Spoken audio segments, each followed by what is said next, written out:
Thanks for downloading this episode from Teachers Talk Radio. You can find the full schedule and listen back to all our shows at ttradio.org. Enjoy the podcast. Hello and welcome to the very first Sunday Social. It's me, Martin Sketchley, and today we have Dylan who's joining us for our very first episode. So welcome. Thank you, Martin. Really nice to be here and best of luck with your first show. Thank you very much. Right, well, let me just introduce Dylan first of all. Dylan has been working in the ELT world for nearly 30 years. He was born just outside of London and he now lives in the south of Spain, where he works as a freelance business English trainer, teacher educator and course creator, and his previous jobs include being a director of studies, EAP lecturer, examiner and materials writer. He holds a Delta and an MA in applied linguistics and ELT, and is an advocate for deep end approaches like Dogme or Teaching Unplugged, task-based language teaching, and the power of dialogic learning. He's currently training for a half marathon, so good luck, and annoys his neighbours by playing 80s pop songs on his ukulele. And if you want to connect with him, you can find him on LinkedIn. And no, I didn't memorize that. I printed that all out. But yeah, welcome. Thank you ever so much for joining today, Dylan. Thanks. Great to be here. Okay. Looking forward to it. Perhaps we could just get started. Our overall topic today for the Sunday Social is about Dogme ELT or Teaching Unplugged. And perhaps we could roll it back a little bit. Maybe you could tell me a bit more about your background. You mentioned, or in your bio that I read, you've been teaching for nearly 30 years now. So congratulations. Could you tell me a bit more about how you got into teaching? Yeah, sure. So I think my journey is pretty typical of a lot of people, certainly Brits, in that I finished university in the mid-90s, didn't really know what I was going to do.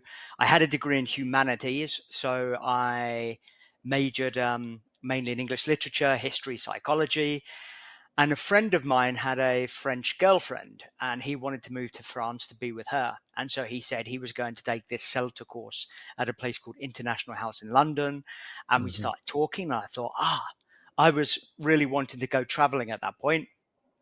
And I thought this would be a way to finance my traveling or extend my trip so I could actually work while I was out there, wherever I was going to go. And so I worked for a little bit, got the money together, got myself on a Trinity TESOL course, which was quite unusual because it was like, I think it was an 8 or 9 week course, which actually was great because I didn't feel that intense pressure, that boot camp feeling that people had. And did that, and automatically, from the first moment, I thought, I quite like doing this. I felt very comfortable teaching. And then I ended up finding work in London at some very dodgy language schools, to be honest. A couple of them were very, very dodgy indeed. And but I enjoyed the teaching. I really enjoyed meeting people, mainly adults, although I did a bit of summer school teaching. And I loved it, being in that multicultural environment and working with people from different countries. And then ended up going to Spain for a while, doing a bit of teaching. Spent time in Latin America as well. Again, I did some teaching out there, did a bit of business English teaching. And then I went back to the UK and thought, what next? So I ended up working in a really good school. The director was Dr. Jason Anderson, who was, I guess, one of the first people who I thought, this guy seems to know what he's doing. He's really passionate about language learning and second language acquisition. And that kind of inspired me a little bit.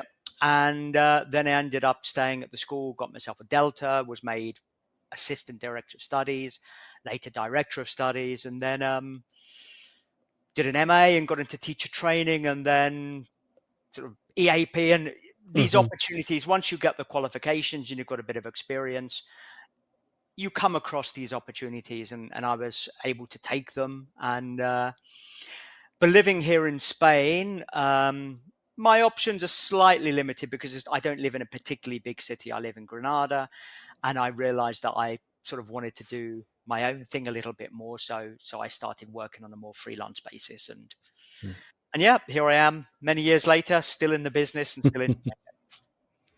Yeah, so I suppose it's a similar path that many people take, going into teaching. And for me personally, I ended up teaching in South Korea without any qualifications, just a bachelor's to my name, and then enjoyed it so much. So I went into the CELTA course, and I suppose the rest is history, as they say.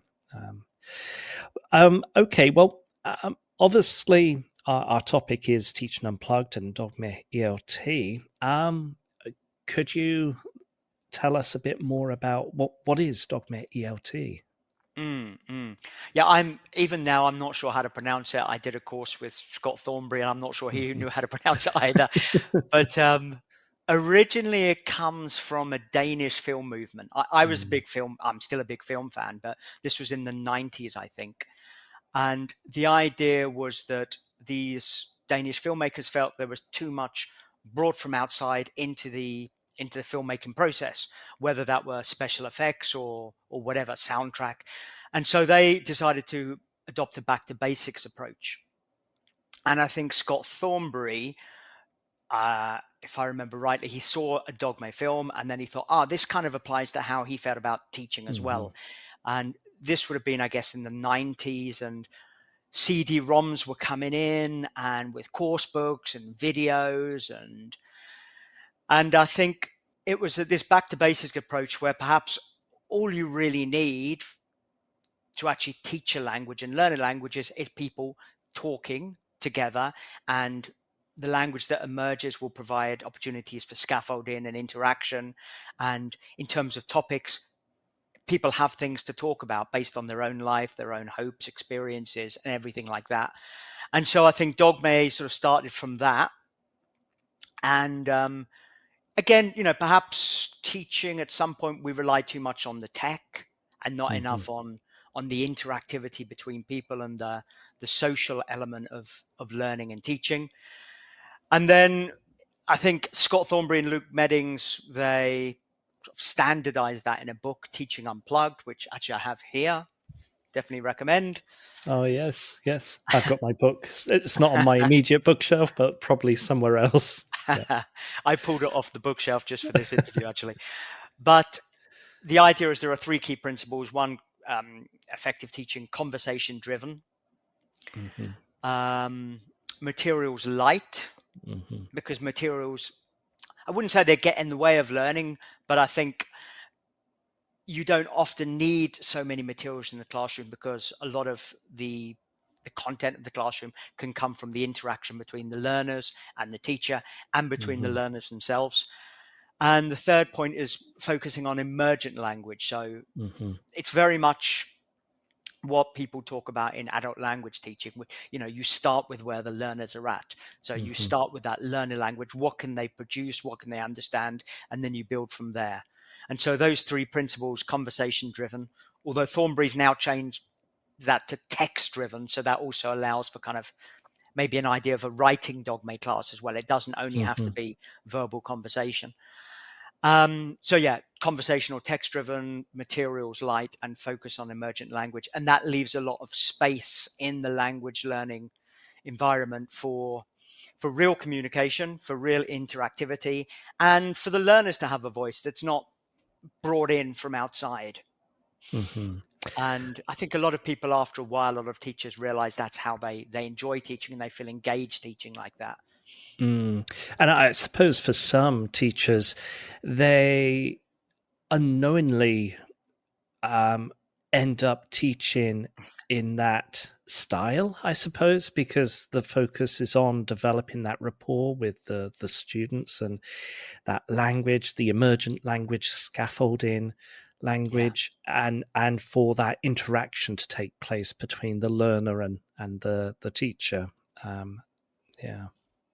Absolutely. And as you said, I think that's a natural progression for a lot of teachers, and they feel that that kind of suits their approach to language teaching. Mm.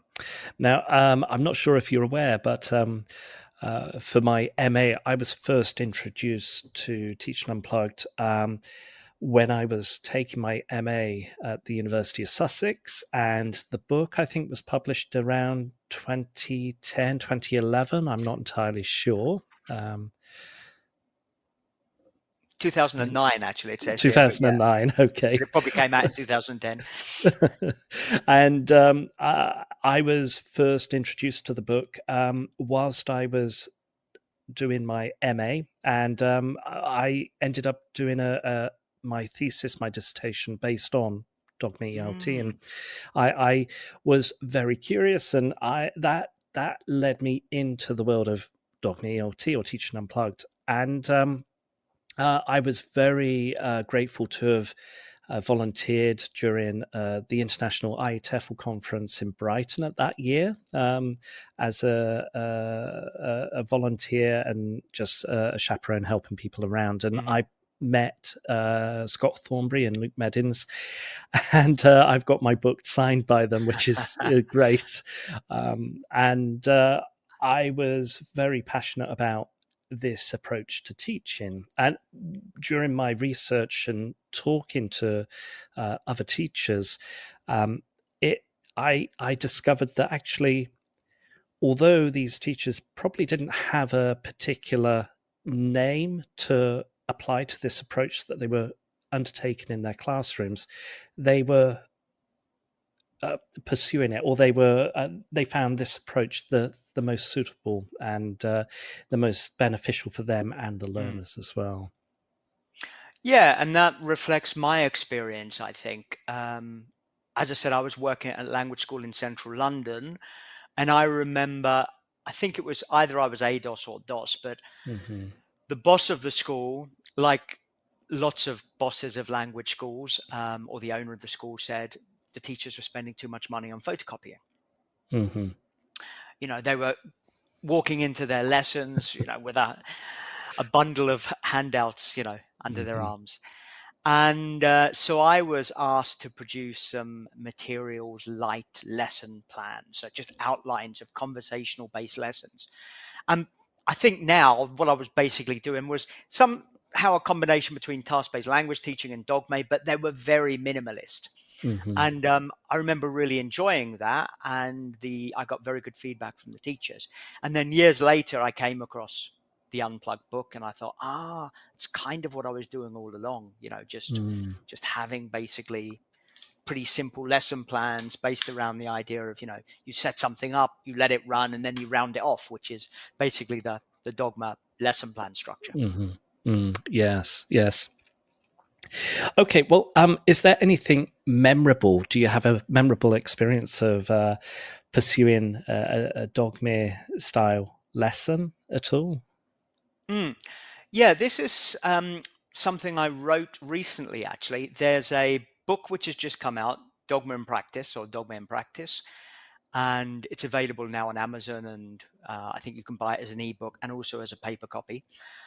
But when I was teacher training a while ago, I remember that I think I'd mentioned the approach to a few learners, a few of the teacher trainers, and they seemed very interested. And one of the trainee teachers was supposed to teach. So you've got all these learners waiting for this class taught by a trainee teacher. And then she texted me to say that she was dropping out of the course. And so I had to step in. I asked the trainee teachers, would anyone like to give a lesson off the cuff? None of them did. So I thought, okay, I've got 3 minutes or something. And I remembered that someone had talked about Star Wars in a previous session. And so I think I just printed out a photo of Yoda, put it on the screen. And then we started talking about the idea of mentors and coaches and everything like that. And so the class just developed from that.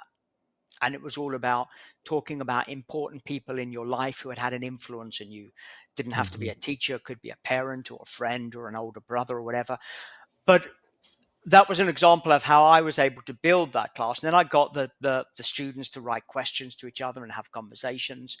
And, the hour went by and they loved the class. All this emergent language came up. They were really engaged because they were talking about something that was personally related to them. They could share their experience. They practiced telling anecdotes. I was able to work a little bit on language. But, that was an example of how it is possible to create a lesson spontaneously or with just a minute or two's thought. And it worked very well. And the trainee teachers really enjoyed seeing that. They enjoyed, and also I let them work with the students. So they also got practice dealing with the language that was coming from the students and doing a bit of emergent language work.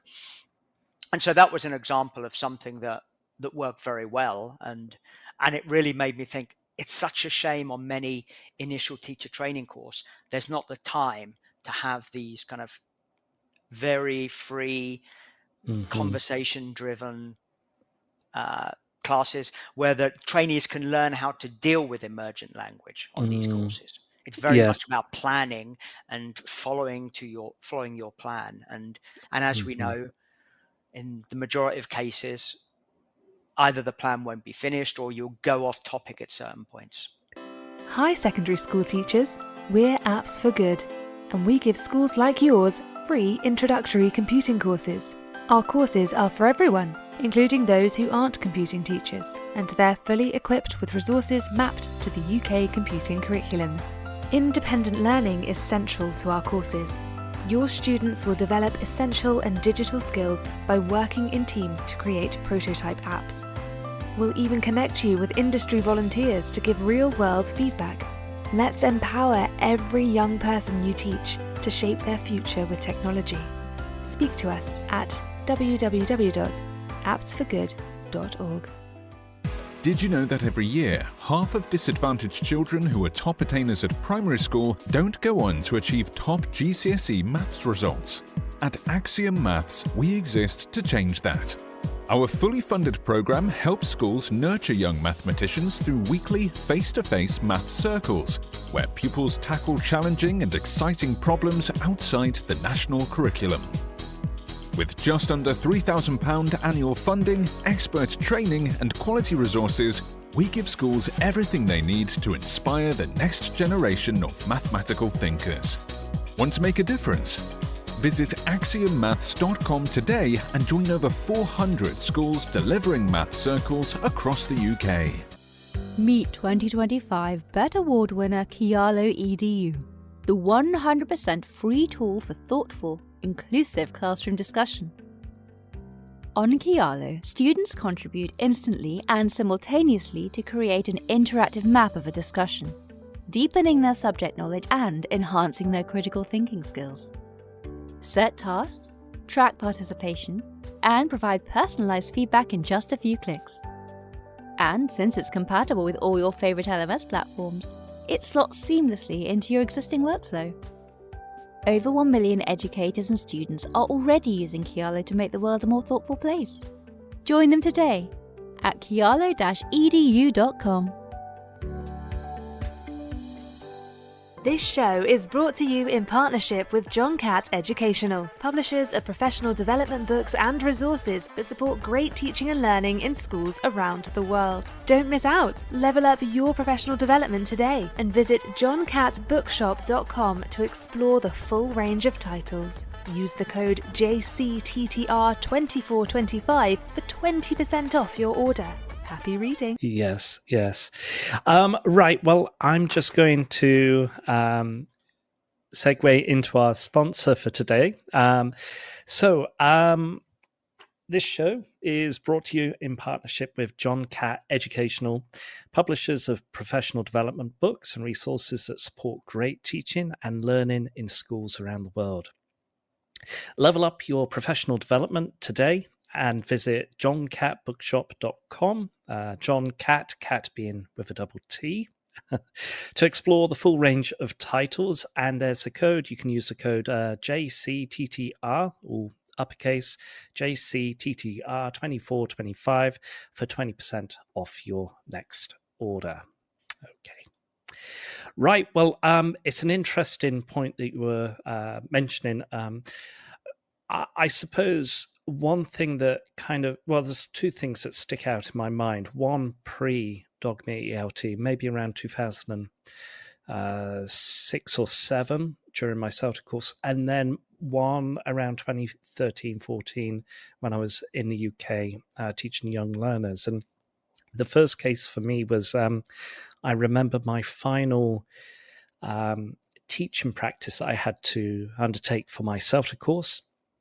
And I was commuting from a city, it was kind of a small village back then in Ansong. And in Korea, we had the very slow train. So I was getting up at 5 a.m, getting the train about 6, getting into Seoul around 8, and then running around the corner to the British Council, getting ready to teach my final teaching practice at 9 a.m. And the trains are very, very reliable in Korea. And for this being my final teaching practice, the trains were delayed. So, not delayed, but there was something that happened on the track. So I was stuck on the train for a bit. I got into Seoul Station. I ran to the subway, the underground, I suppose, for our American listeners. And I got to the center, and I was sweating, and I rushed into the classroom with about 5 minutes to spare, and I was up first. And I said to the students who were sitting there, I said, I'm really sorry, my train was delayed, and I'm just trying to get everything ready, and please wait for me, and please be patient whilst I get everything sorted and organized, and we'll start the lesson. But how did everybody get on arriving here? And my trainer back then, she came up to me, and she was a bit of a stickler to begin with, but my final lesson, she said, I really like the fact that you were really honest with the students, and they could connect with the difficulties you were encountering on the train, which was quite nice to hear, because it's not always about delivering the plan or always sticking to how things are expected. Now, the final point that I was mentioning post Dogme, or post introduction of Dogme ELT to me, was I guess it was in the mid 2010s or so, 2013, 2014. And I had a group of Colombian young learners who, a monolingual class, probably about 16 students in the classroom. And they were all talking about, I think it was about a place that they went to visit over the weekend as part of their group. And they ended up just wanting to talk and talk and talk. And I used a board marker, and I was writing up all the words that they were coming up with. I had my photocopies, a stack of photocopies ready to go, but I never touched it. And my 50 minutes class, I just put everything up on the board, scaffolded everything, gave them new phrases, more natural language, collocations, and all that sort of thing. And the kids loved it, and they went to their group leader, and their group leader came back to me, and just saying they really liked the fact that they were able just to talk and not study, I guess, in a traditional sense. Yeah. And I think that's a great little story, because, as you said, studying in the traditional sense obviously has its place. We're always restricted by our particular context and what people expect from language learning and what other stakeholders expect. But if we can find room for those spontaneous moments where real communication takes place, then I think most learners, in my experience, value that as well. They see the benefit, even like you said, young learners. And I've had, with very few exceptions, people have always, I think, been quite receptive to that idea of, okay, we're going to just spend the next 5-10 minutes doing something a bit more spontaneous and just letting the language flow a little bit more. Right. Well, I've got a comment here, actually, from Chris Fry, and he says, How many students did you usually have in the classes where you were teaching using a Dogme approach? And for me, with the Colombian young learners, it was about 16. Mm. Adult classes, I think, was restricted to 12 students in a class. EAP classes are obviously a bit larger, but how about your experience, Dylan? Very similar, very similar. No more than 20, I think, again, with EAP classes. And I've had Dogme moments or Dogme style activities in EAP classes, maximum of 20. Mm-hmm. In typical language schools, certainly in the UK where I worked, it was, generally about a maximum of 20. Mm-hmm. Mm-hmm. Yeah. Would you think that it gets to a point where Dogme can't be applied? Because in my context in Korea, sometimes some of my classes is as large as maybe 60 students. Yeah. And what would be your recommendation or a cutoff point when it comes down to students? Yeah, honestly, I've never taught more than probably 40 at a go. So I'm not sure what it would be like teaching 60, but I imagine that as long as you can structure it, can't you? So you have groups working simultaneously. So obviously there are more demands on the teacher there, but you can nominate a group leader for each one. And I don't think it needs to be that different to working with 20 people in a group. Where you have to, you might have 5 groups of 4, and so you're moving from one group to another, monitoring, and that's whether it's online or offline. Obviously, when you go from breakout room to breakout room, it's the same. So as long as you can do a bit of monitoring, then you can hopefully help the learners with any emergent language issues that come up. Yes. Now, if there are teachers listening here and they are curious about applying a Dogme approach to their classes or to their teaching, what recommendations would you have for those particular teachers?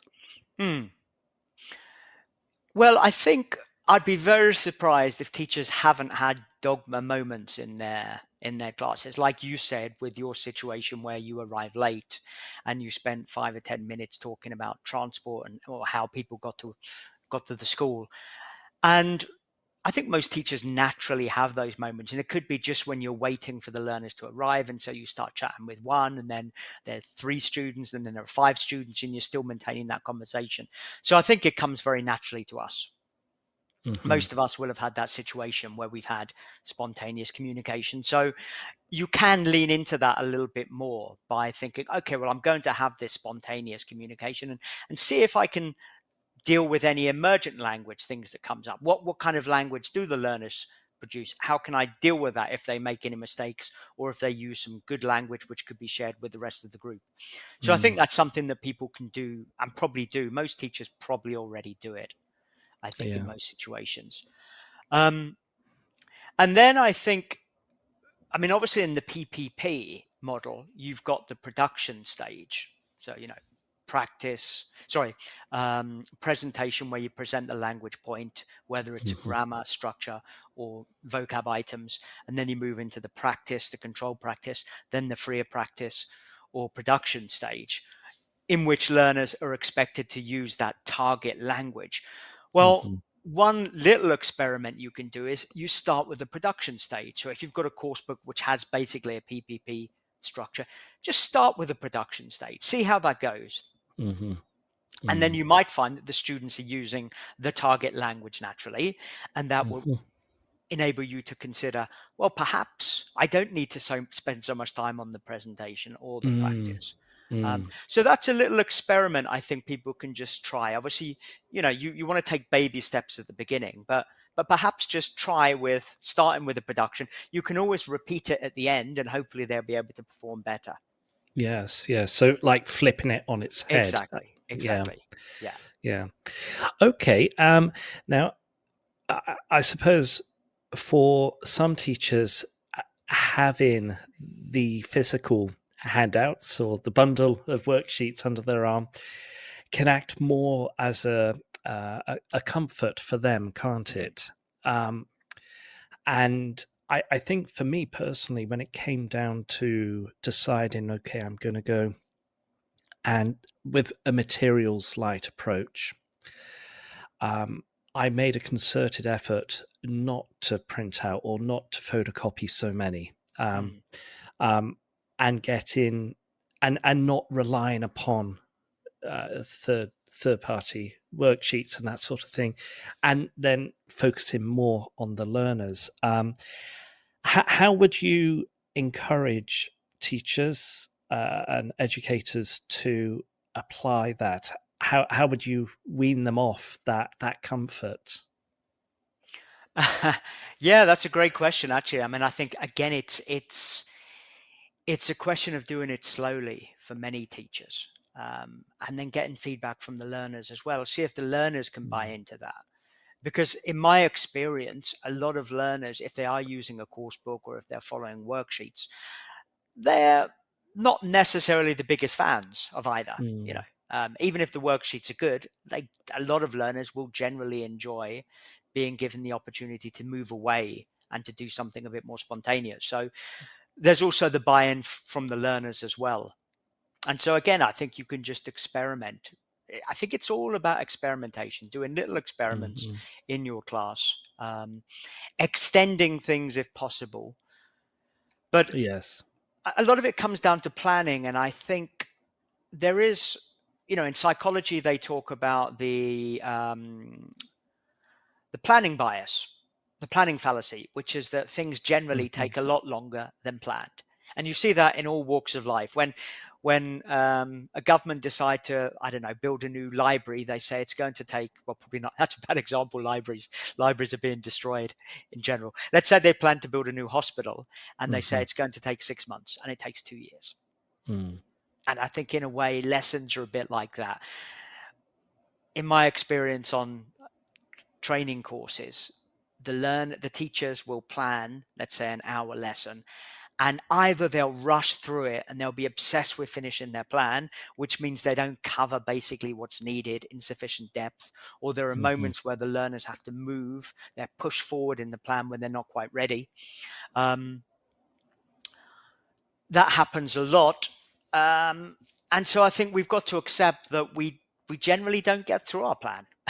It's, you know, and the planning fallacy seems to be something in psychology that applies to so many different fields. And I'm sure it applies to teaching and education as well. And so we start with that premise that we probably tend to try to do too much in a plan. And if we can accept that and think, okay, well, I'm going to try to do a little less and leave some breathing space. And we always talk about recycling and reviewing and language. And so we can just, even if things do go as planned and we have 10, 15 minutes at the end, well, then we just have a recycling slot, which is always valuable in language learning. And so, you know, if we have a 60-minute lesson, well, plan for 45, see what happens. You've always got that 50 minutes and say, it's just a recycling slot, you know, recycle whatever it is, some previous grammar or vocabulary, if that's how you've been doing it in the past few months. So I would say that just experiment with planning less. Well, it kind of reminds me of one of my advanced practical teaching courses during my MA. It's like equivalent to the diploma, not the same as the Delta, but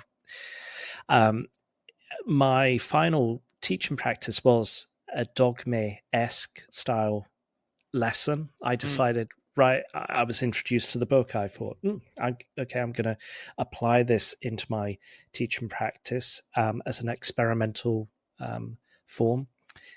And I had to write a lesson plan, which sounds a bit strange for a Dogme lesson, because the whole premise, the whole philosophy for Teaching Unplugged or a Dogme lesson is you follow what the learners bring into the classroom, and or you go with the flow. And I thought, well, actually, yes, I could plan for the different eventualities of what could happen, what might happen.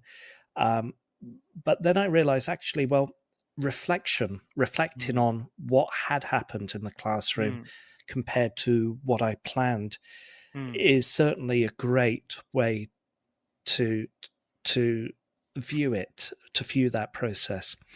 And my teacher trainer came to see me, and he said, "Well, I'm not entirely sure how a lesson plan could be written for a Dogme style lesson." And I said, "Yes, I agree, but perhaps maybe the best way forward would be to write a lesson plan post lesson for yeah. a Dogme style lesson."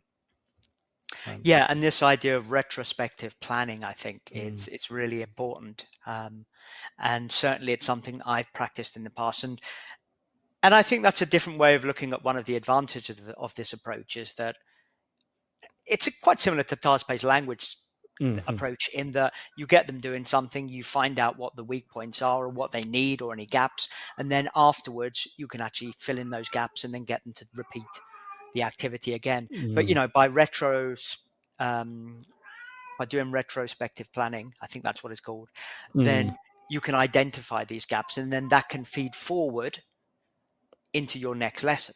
And yes. again, maybe it's you don't always have to be spontaneous, but you can engineer your next lesson so that's covered a little bit and again Mm, see what happens. But again, mhm, I think the idea of feedback alongside feed forward is really important here. We have to do both as teachers, I think, to make sure our yes. lessons are responsive as well as being preemptive.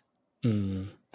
Now, I'm going to go on touch on the subject of maybe the drawbacks or Mm, the challenges that individuals may encounter when trying or attempting this approach, this philosophy of teaching. Um, what is your overall view with regards to the drawbacks of teaching unplugged Dogme ELT? I mean, one of the drawbacks definitely is that a lot of these lessons do turn into conversation free-for-alls. So, Mm-hmm. I mean, that's sometimes what learners want. Certainly in my case, I work with a lot of adult learners, and what they want is the ability to speak about most topics with a certain level of comfort and confidence. Um, so I think it can work all right with these type of learners, but many of our learners aren't like that, and certainly some learners will be trying to improve their English to pass an exam, which is obviously, Mm-hmm. I don't know what percentage of learners are actually focused on that, but I imagine it's very high in certain places. And that's definitely a drawback, and you end up just becoming a conversational partner. So I think one thing you can do is you don't have to take a 100% dogma approach. It doesn't have to be so binary. Mm-hmm. You can say, okay, I'm going to have these dogma moments, or it's going to be one of the different approaches or strategies I use in my lesson. So I think that's one way we can mitigate that problem of these dogma style lessons turning into conversation free for alls. Mm. I mean, the other issue is that most teachers are probably bound, or they're restricted, or they're expected to follow a syllabus. Mm-hmm. Um, and again, I think what happens is that you move away from a linguistic focus syllabus, and you think most syllabuses now syllabi are based around, you have topics, a list of topics, and a list of Mm-hmm. language points. Well, Mm-hmm. okay, you continue with the topics and see what happens. Do the language points come up naturally? Maybe not in the order of the course book, but often I think you find when you do this approach over a long period of time, these grammar points are covered anyway. So I Yes. think that often helps. Mm. So Mm. I think there are the drawbacks of the approach. I think I'm not sure how serious they are in a lot of contexts. And I think you can still arrive at the same destination with this approach. Mm-hmm. Yes. I do like the idea that you thought of with when it came down to a number of different strategies for your teaching, Mm. and having this philosophy, this approach, however you wish to call it, hmm being one of many different approaches that are available, um, and can be called upon when it's necessary. And I believe it was a number of years ago when I went to English UK. What was it called? Eclecticism. Yeah. I can't remember the particular phrase, and it was used. And my thesis, I called it a balanced approach. So sometimes you can go into a Dogme approach.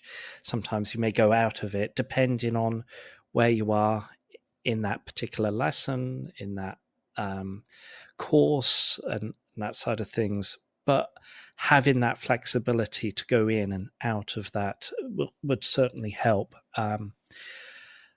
Yeah, I But think that, it's yeah, principled eclecticism, isn't it? The idea is that's that it. actually you think about, okay, at this point, this is maybe what's needed. And I'm certainly not going to say the PPP method is always to be avoided. It can be very effective, maybe with some specific. We don't know enough, really. Maybe with some specific grammar points, it does work really, really well, and that actually being more explicit and teaching it in an explicit way works much better than being more implicit. But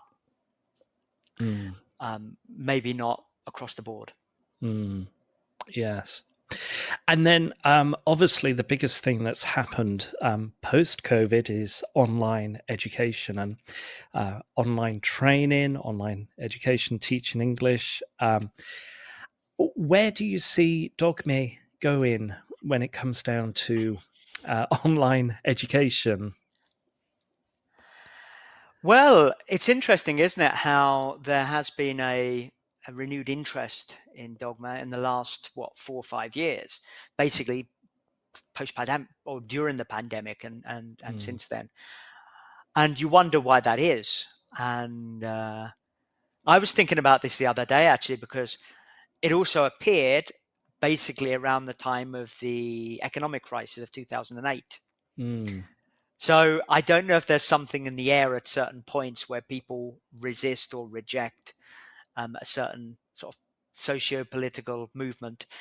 But it is interesting, and it might be that what we're doing now, we're in different continents, we're able to communicate online, but we spend so much time now online that people actually need that connection, and the approach offers people the chance to actually interact more than in a lot of other traditional language classrooms. Also, nowadays, I mean, it was called the flipped classroom a few years ago, but with the online, the change to online teaching, the flipped classroom is the most natural thing in the world now. You know, why would you need to actually teach an explicit grammar point to a group of learners in a virtual classroom when they could do a lot of that, certainly the controlled practice stuff, in their own time by themselves using apps? So, Of course. Yeah. Now, it's interesting. One of my fellow teachers that I used to work with in the UK, she called Dogme ELT jungle path teaching, which was very right. nice. Yeah. Getting off the beaten track, I suppose, Yes, yes, yes. and following that sense. And have you heard of other names or phrases that have lent itself towards Dogme ELT as well? Okay. Well, there was what was it now? Someone described it as winging it elevated to an art form, which I quite liked as well. I thought, okay, and there is a certain element of truth to that, I think. And also, I think it does relate to a lot of other movements like coaching and Dogme. In fact, I've just had a conversation with someone on LinkedIn about that, and actually, coaching and Dogma, they share quite a lot in common. What are the differences? It's probably easier if you're working with professionals to sell the whole idea of language coaching. And whenever I've dabbled in language coaching, I've thought actually there are a lot of similarities there. But yeah, I think it's a movement. I'm not sure its time has come. I think there'll always be a certain preference for more traditional approaches. But I think a lot of people are definitely seeing the value in this approach, either as the main approach or as a supplementary approach, or one of certain approaches, as we talked about a couple of minutes ago with the idea of principled eclecticism, that we look at our context and we think, okay, what would be suitable in this context? Hi, secondary school teachers. We're Apps for Good, and we give schools like yours free introductory computing courses. Our courses are for everyone, including those who aren't computing teachers, and they're fully equipped with resources mapped to the UK computing curriculums. Independent learning is central to our courses. Your students will develop essential and digital skills by working in teams to create prototype apps. We'll even connect you with industry volunteers to give real-world feedback. Let's empower every young person you teach to shape their future with technology. Speak to us at www.appsforgood.org. Did you know that every year, half of disadvantaged children who are top attainers at primary school don't go on to achieve top GCSE maths results? At Axiom Maths, we exist to change that. Our fully funded program helps schools nurture young mathematicians through weekly face-to-face maths circles, where pupils tackle challenging and exciting problems outside the national curriculum. With just under £3,000 annual funding, expert training and quality resources, we give schools everything they need to inspire the next generation of mathematical thinkers. Want to make a difference? Visit axiommaths.com today and join over 400 schools delivering math circles across the UK. Meet 2025 BET Award winner Kialo EDU, the 100% free tool for thoughtful, inclusive classroom discussion. On Kialo, students contribute instantly and simultaneously to create an interactive map of a discussion, deepening their subject knowledge and enhancing their critical thinking skills. Set tasks, track participation, and provide personalized feedback in just a few clicks. And since it's compatible with all your favorite LMS platforms, it slots seamlessly into your existing workflow. Over 1 million educators and students are already using Kialo to make the world a more thoughtful place. Join them today at kialo-edu.com. This show is brought to you in partnership with John Catt Educational, publishers of professional development books and resources that support great teaching and learning in schools around the world. Don't miss out! Level up your professional development today and visit johncattbookshop.com to explore the full range of titles. Use the code JCTTR2425 for 20% off your order. Happy reading! Yeah. Now, I'm going to go back again just to online teaching briefly. And my experience of online teaching is, as you mentioned, many students have access to grammar practice, listening.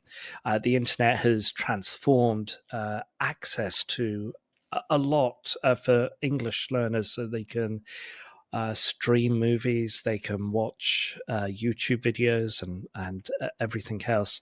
But then when it comes down to the productive side, either spoken, verbal, or written, that's where they tend to seek when it comes down to online teaching. And I've noticed more and more students online tend to want just conversational practice, particularly if you're teaching one-to-one. There's a tendency to follow a Dogme style approach, where the student brings up language that they've encountered or questions that they ask about particular grammar points, or they produce some writing and they want to go through the writing with you. And there's certainly a difference compared to in-class teaching, where it's the traditional approach of introducing the grammar, presenting it, and for them to practice and produce it. Whereas online, or the more tech-savvy learners, just want that practice. Yeah.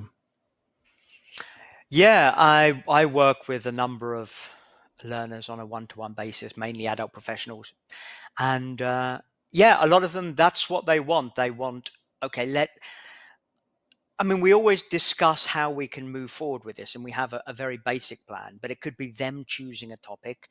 Then the onus is on them to take a bit of accountability.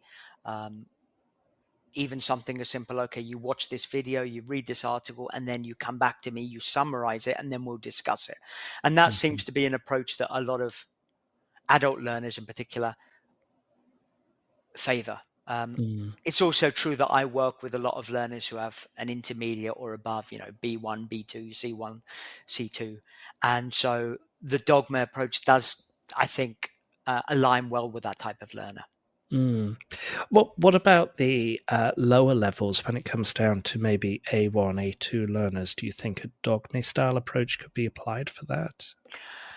I mean, this is one of the big criticisms, isn't it? And I've certainly done it with lower level learners. And again, it's based on the same principles, is that you start with something quite simple, but they're able to produce output based on that. And then you use that output and Mm. just improve it in some way. It's, as you said, it's scaffolding, and we can get them just actually either by the end of that particular session, they might be a little Mm. bit more fluent, they might be a little bit more accurate, they may have given another option to actually do something as simple as just, talking about food they like with someone. So, Mm. again, I think it can be done with lower level learners. Um, Obviously you're limited by the amount of output they can produce, Mm. but it's Mm. still output. Even unless you're working with complete beginners, then I've had A1 learners who are actually quite good at interacting and conversation around a limited range of topics, but they can do it. Mm. Mm. And I think Yeah. as long as people can do that, then you can use the approach with them. Well, I'm just going to share an experience I had with elementary Japanese students many years ago because it's kind of reminded me. But before I do, I'm going to segue into our sponsorship for today again. So for final parts. So this show is brought to you in partnership with John Catt Educational. Publishers of professional development books and resources that support great teaching and learning in schools around the world. Level up your professional development today and visit johncattbookshop.com, John Catt with double T, to explore their full range of titles. Use the code JCTTR2425 for 20% off today. Right. Well, when it came down to my Japanese elementary students, we had a particular course book, and they were it was a 2-week course in the UK, and they visited our university, and the students were your atypical Japanese students, quite reticent, quite shy. I think they were all female Japanese students studying to be nurses as well.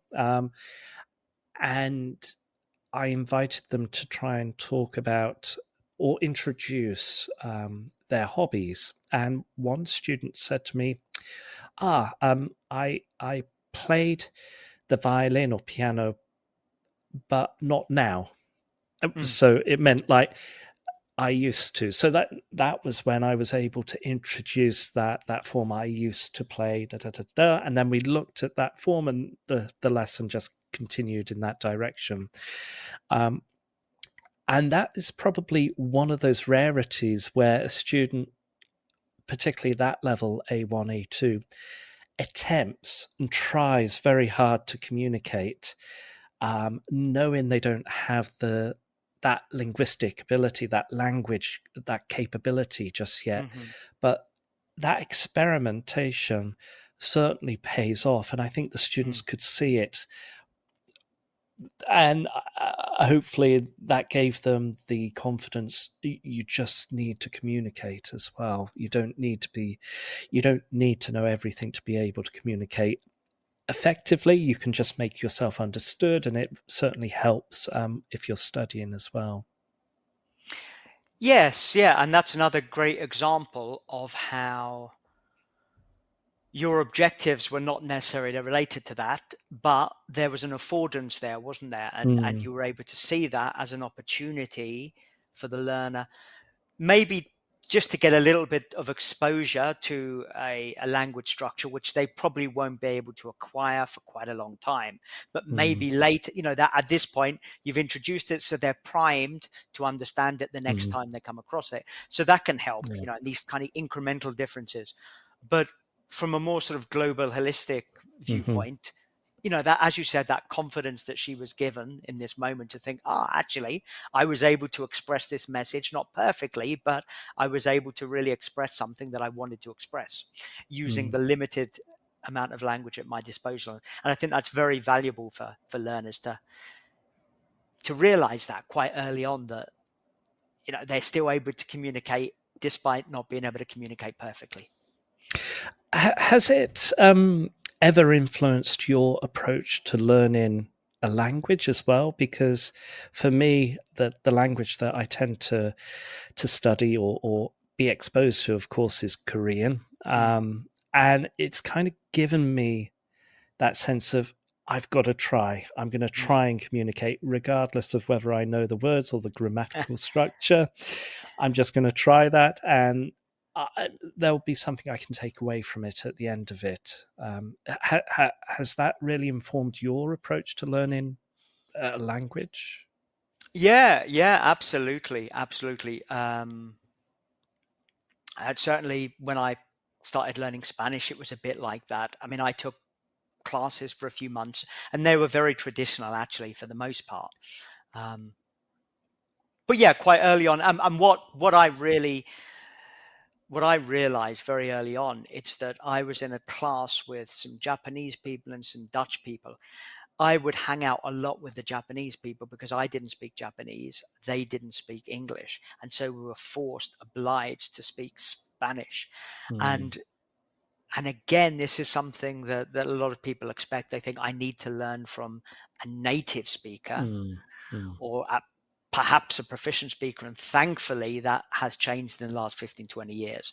And we're now aware of how much we can learn from our peers.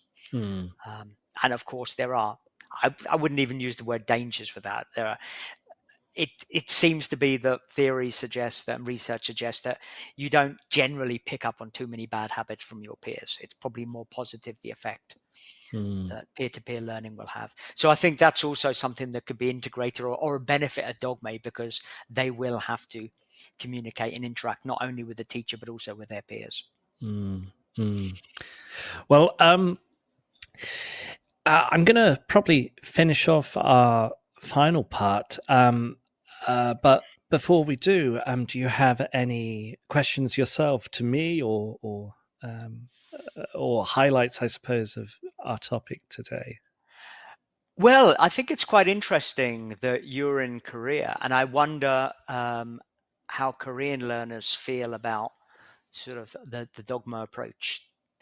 Because in my experience, I've taught Koreans, but only in multicultural classrooms, and it was quite difficult sometimes to get them away from the perfectionism and the focus on accuracy. It's an interesting point for my from my experience. Yes, there's a certain element of perfectionism attempted by Korean students, where they feel a sense that they have to try and produce something perfect, or they try that there's this pursuit for a native level of fluency in English. And there's a particular student that I'm keeping an eye on at the moment. He's what I would call as a typical Korean student, who has this belief that he's studied grammar for many, many years. He's studied vocabulary. He's able to communicate, but he doesn't have that intrinsic confidence that he can actually communicate. And he always comes to see me at the end of our class, and he asks me, how can I improve? How can I get fluent? How can I improve my English? And I kind of remind him that it's not a marathon, although you're training to get involved in a marathon. But I tell him, well, actually, you have to enjoy it. You have to be surrounded by the language and expose yourself to the language, and don't rely on translation, and don't rely on what you don't know to try and give you that sort of feeling that I'm not good enough yet because I don't know X, Y, and Z, or I don't know how to use the grammatical structure here. Just be happy with where you are at the moment. Try and read, and I did ask him, do you read? Meaning, do you read for pleasure? And he said, well, I've been reading this book, and I've highlighted these words I don't understand. And I'm thinking, well, no, but you can just read. You don't need to understand everything. And I think you need to spend just a little bit of time, particularly when it comes down to Dogme or any form of teaching these days, is to just get the learner into the mindset that they don't need to know everything. They just need to be aware of the general meaning of what they're reading. If they can understand the overall meaning, then the emphasis is on that, not what does each individual word mean. And hopefully my particular student will, and I'm confident he'll achieve very, very well. Yeah, exactly. But it requires that mindset shift, doesn't it, in the learner, where they realize that actually accuracy doesn't necessarily result in fluency.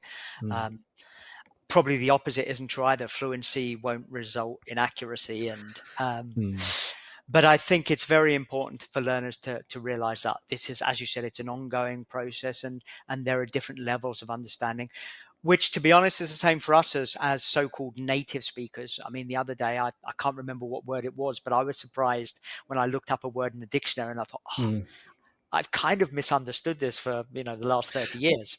Yes. And I do try and part with the students that I don't know all the words. I don't know every word. I get an idea, a feeling of when to use a particular word and when not to use it. And I